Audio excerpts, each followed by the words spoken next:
Hey everyone, welcome back. So the next chapter, chapter 18, is quite a short chapter.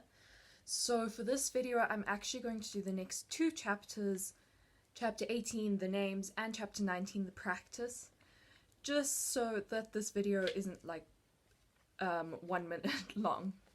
So let's go right on ahead. The names. Miss Trunchbull, Matilda cried, jumping about a foot in the air. You mean she is your aunt? She brought you up? Yes, Miss Honey said. No wonder you were terrified, Matilda cried. The other day we saw her grab a girl by the pigtails and throw her over the playground fence. You haven't seen anything, Miss Honey said. After my father died, when I was 5.5, she used to make me bath myself all alone.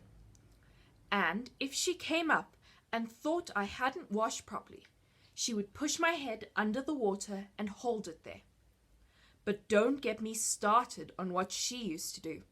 That won't help us at all. No, Matilda said, it won't.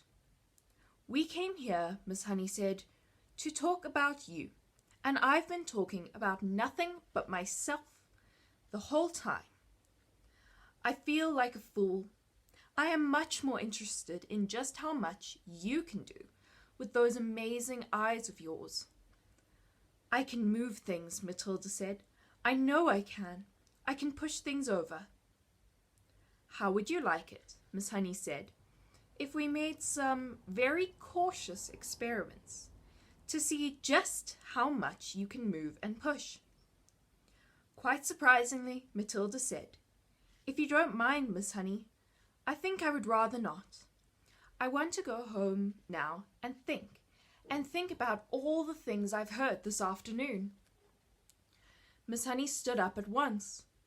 Of course, she said. I have kept you here far too long. Your mother will be starting to worry. She never does that, Matilda said, smiling. But I would like to go home now, please, if you don't mind. Come along then, Miss Honey said. I'm sorry I gave you such a rotten tea. You didn't at all, Matilda said. I loved it. The two of them walked all the way to Matilda's house in complete silence. Miss Honey sensed that Matilda wanted it that way.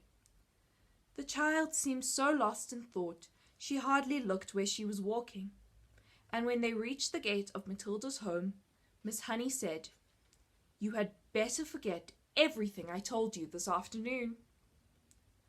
I won't promise to do that, Matilda said, but I will promise not to talk about it to anyone any more, not even to you. I think that would be wise, Miss Honey said. I won't promise to stop thinking about it, though, Miss Honey, Matilda said. I've been thinking about it all the way back from your cottage, and I believe I've got just a tiny little bit of an idea. You mustn't, Miss Honey said. Please forget it. I would like to ask you 3 last things before I stop talking about it, Matilda said. Please will you answer them, Miss Honey? Miss Honey smiled.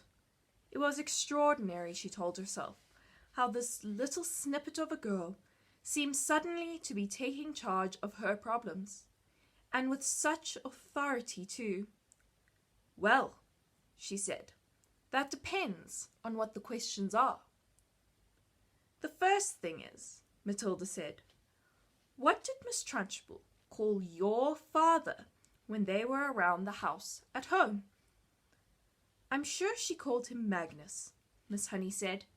That was his first name. And what did your father call Miss Trunchbull? Her name is Agatha, Miss Honey said. That's what he would have called her. And lastly, Matilda said, what did your father and Miss Trunchbull call you around the house? They called me Jenny, Miss Honey said. Matilda pondered these answers very carefully. Let me make sure I've got them right, she said. In the house at home, your father was Magnus, Miss Trunchbull was Agatha, and you were Jenny. Am I right?" "That is correct," Miss Honey said. "Thank you," Matilda said. "And now I won't mention the subject any more." Miss Honey wondered what on earth was going on in the mind of this child. "Don't do anything silly," she said. Matilda laughed and turned away and ran up the path to her front door, calling out as she went, "Goodbye, Miss Honey. Thank you so much for the tea." Chapter 19. The Practice. Matilda found the house empty as usual. Her father was not yet back from work. Her mother was not yet back from bingo, and her brother might be anywhere. She went straight into the living room and opened the drawer of the sideboard where she knew her father kept a box of cigars. She took one out and carried it up to her bedroom and shut herself in. Now for the practice, she told herself. It's going to be tough, but I'm determined to do it. Her plan for helping Miss Honey was beginning to form beautifully in her mind.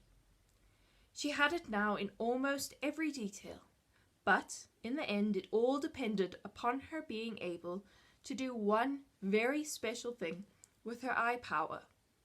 She knew she wouldn't manage it right away, but she felt fairly confident that with a great deal of practice and effort, she would succeed in the end. The cigar was essential. It was perhaps a bit thicker than she would have liked, but the weight was about right. It would be fine for practicing with. There was a small dressing table in Matilda's bedroom with her hairbrush and comb on it and 2 library books. She cleared these things to one side and laid the cigar down in the middle of the dressing table. Then she walked away and sat on the end of her bed. She was now about 10 feet from the cigar. She settled herself and began to concentrate. And very quickly this time, she felt the electricity beginning to flow inside her head, gathering itself behind the eyes, and the eyes became hot, and millions of tiny invisible hands began pushing out like sparks towards the cigar. "Move," she whispered, and to her intense surprise, almost at once, the cigar with its little red and gold paper band around its middle rolled away across the top of the dressing table and fell onto the carpet. Matilda had enjoyed that. It was lovely doing it. She had felt as though sparks were going round and round inside her head and flashing out of her eyes. It had given her a sense of power that was almost ethereal. And how quick it had been this time! How simple! She crossed the bedroom and picked up the cigar and put it back on the table. Now for the difficult one, she thought.